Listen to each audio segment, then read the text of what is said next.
ವೀಕ್ಷಕರ ಅಧ್ಯಕ್ಷ ಹಸನ್ ಸಾಬ್ ದೋಟಿಹಾಳ, ತಹಶೀಲ್ದಾರ್ ಅಶೋಕ್ ಶಿಗ್ಗಾವಿ ಮಾತನಾಡಿ, ಸರ್ಕಾರಿ ಪ್ರಥಮ ದರ್ಜೆ ಕಾಲೇಜಿನ ಪ್ರಾಚಾರ್ಯರಾದ ಡಾಕ್ಟರ್ ಎಸ್.ವಿ. ಡಾಣಿ, ಉಪನ್ಯಾಸಕ ಬಿಎಂ ಕಂಬಳಿ ವಿಶೇಷ ಉಪನ್ಯಾಸ ನೀಡಿದರು.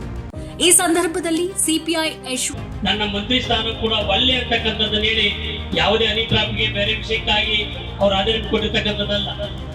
ಮಹಿಳೆಯರ ಸಮಾನತೆಗಾಗಿ ತನ್ನ ರಾಜೀನಾಮೆಯಲ್ಲಿ ಬೀಷಾಯಿತವರೆಗೆ ಬಿಡ್ತಕ್ಕಂಥ ಒಬ್ಬ ವ್ಯಕ್ತಿ ಯಾರಾದ್ರೂ ಅದು ಡಾಕ್ಟರ್ ಬಾಬಾ ಸಾಹೇಬ್ ಅಂಬೇಡ್ಕರ್ ಅಂತಕ್ಕಂಥದ್ದು ನಾವೇನು ಕೂಡ ಬರೀಬಾರ್ದು.